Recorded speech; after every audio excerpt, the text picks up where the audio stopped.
Hello and welcome to quiz study point. दोस्तों, इस video में हम एमसीक्यूज क्वेश्चन डिस्कस करेंगे जो यूपीएचएससी सिलेबस का पार्ट है, वहां से लिए गए। तो आप वीडियो के लास्ट तक जरूर देखिएगा। These question can help you to crack the exam. So let's get started and look into the first question. What is the central argument in Virginia Woolf's A Room of One Sound? A Room of One Sound is the part of the syllabus, so the question has been taken from this work. Options are: women should abandon their domestic roles to become writers. Women need money and a private space to be able to write fiction. Women must marry successful men to pursue their creative ambitions. Women should focus on their role as wives and mothers. So option B is the correct answer. She says that women need money and a private space to be able to write fiction. Okay, let's see next question. Question number 2. The title a room of one sound refers to, इसका मतलब क्या है? Options हैं: the physical space in which women can read and write freely, idea that women need both financial independence and personal space to write, the importance of marriage for a woman's creative output, the ability of women to create art while living in the domestic space. So option B यहाँ again correct है.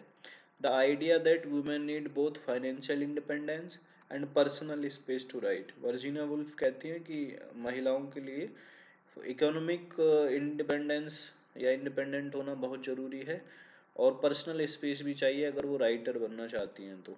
Next question है: in a room of one sound Virginia Woolf introduce the character of Judith Shakespeare to illustrate.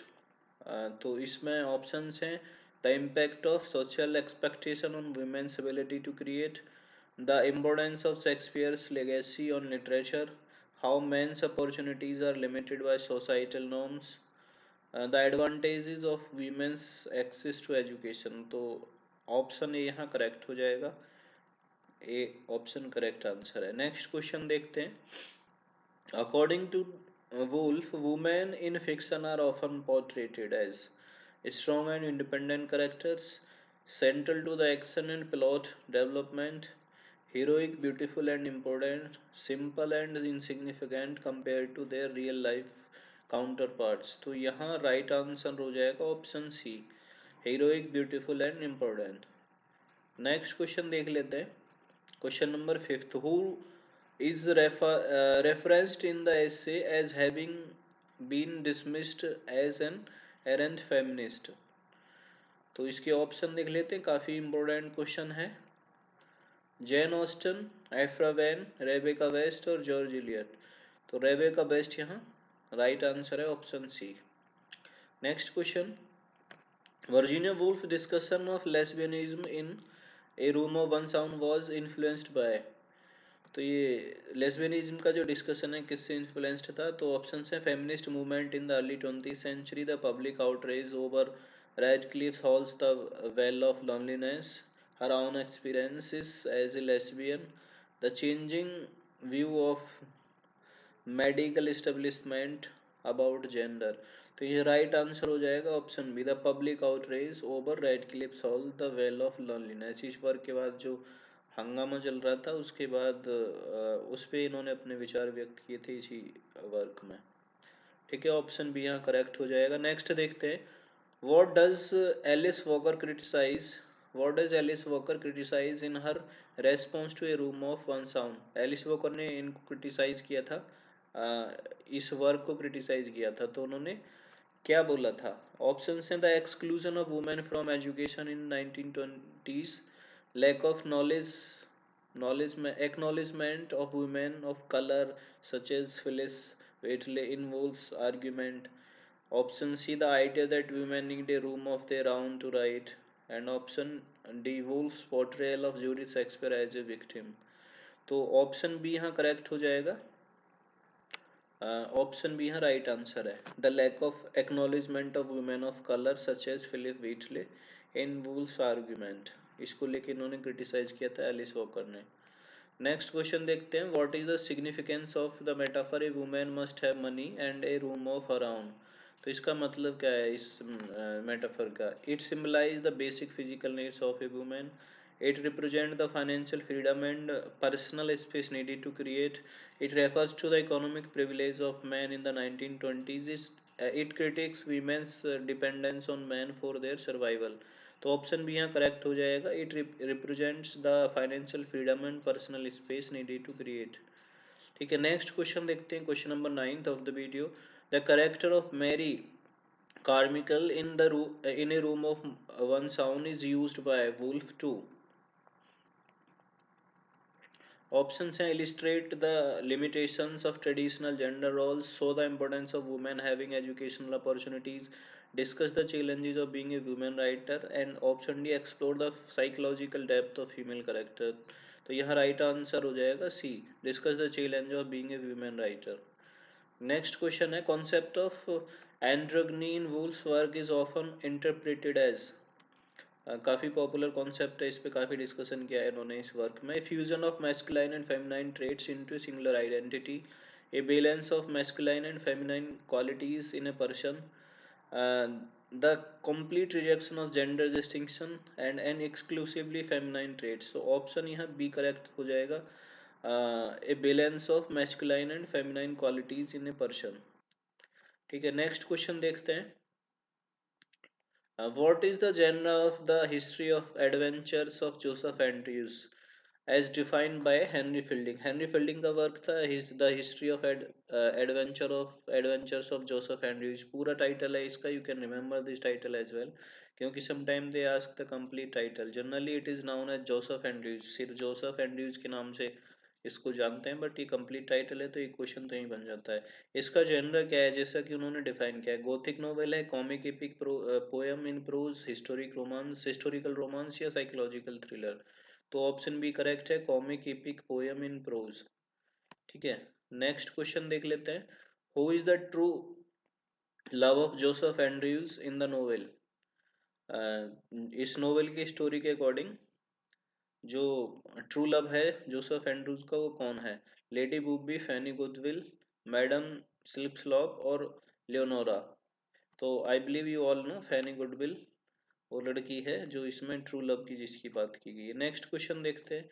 In which year was the history of the adventures of Joseph Andrews first published? 1739 में, 1741 में, 1742 में, 1745 में. तो किस वर्ष ये publish हुआ था? तो इसका राइट आंसर है ऑप्शन सी, 1742 में फर्स्ट पब्लिश्ड, क्योंकि ये कई बार रिपीटेडली पब्लिश्ड हुआ था अपडेट होने के साथ साथ, तो फर्स्ट टाइम 1742 में. नेक्स्ट है, what literary technique is Joseph Andrews primarily influenced by as mentioned in the text? तो ये स्ट्रीम ऑफ कॉन्शियसनेस को फॉलो करता है, पिकारेस्क नोवेल स्टाइल को फॉलो करता है, रियलिज्म को या सररियलिज्म को? तो ये पिकारेस्क नोवेल है, ऑप्शन भी यहाँ करेक्ट आंसर हो जाएगा. नेक्स्ट क्वेश्चन देखते हैं. Who is the character that Fielding uses as a parody of Samuel Richardson's Pamela? तो ऑप्शंस हैं Lady Booby, Joseph Andrews, Abraham Adams, Shamela. तो यहाँ राइट आंसर हो जाएगा ऑप्शन डी. शामिला को पैरोडी बना के ही जोसेफ एंड्रयूज को लिखा गया था फील्डिंग के द्वारा. ठीक है, नेक्स्ट क्वेश्चन देख लेते हैं. What event causes Joseph Andrews to leave Lady Booby's household? He falls in love with another woman. Option second, Lady Booby makes a final attempt to seduce him. He gets fired from his job. Lady Booby dismisses him due to his bad behavior. तो यहाँ right answer है, Lady Booby makes a final attempt to seduce him. इसलिए वो अपनी job को छोड़ के चला जाता है और फिर बाद में इसको ये बोलती है कि नहीं मैंने इसको नौकरी से निकाल दिया है. नेक्स्ट क्वेश्चन है, what is Parson Abraham Adams primary occupation in the novel? यहाँ पार्सन है कि अब्राहम अहमद, उसका काम क्या है? फुटमैन का काम है, पोइट का person, gentleman.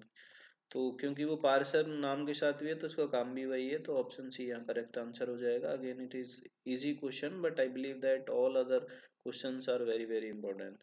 What is the central theme of philosophical regression in Joseph Andrews? Option: the importance of wealth in achieving happiness, the critique of popular literature and its moral messages, the idealized view of romantic love, the complexities of social class in 18th century England. तो यहाँ right answer हो जाएगा option B, the critique of popular literature and its moral messages. ठीक है, next question है, what happens to Fanny Goodwill's true parentage in the story?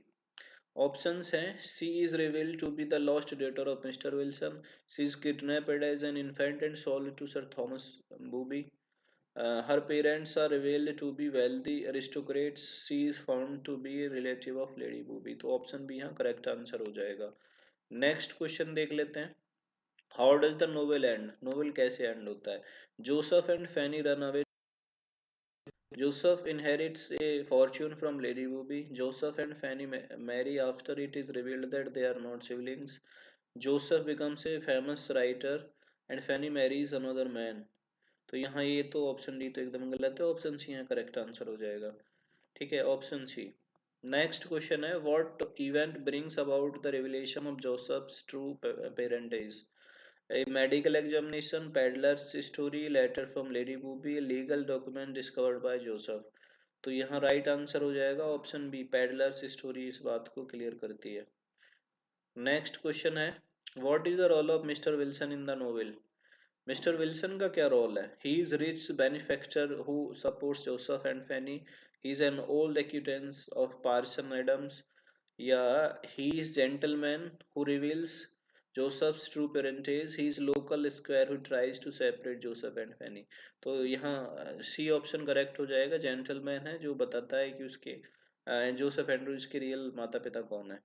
ठीक है, next question देख लेते हैं, what is the ultimate resolution of the conflict between Joseph and lady booby? Option A, Lady Booby is shunned from society. Joseph marries Lady Booby out of obligation. Lady Booby's scheme to separate Joseph and Fanny fails and they marry. And Joseph is disinherited by Lady Booby। तो option C यहाँ correct है। If you all would have read the summary, then you can easily take the answer. So these are the questions जो हमने अभी video में cover किए from UPSC syllabus। We will continue this series. We have made lot of other videos. You can check out those videos in the playlist on our channel named UPSC English Revision। Till then, take care. Bye.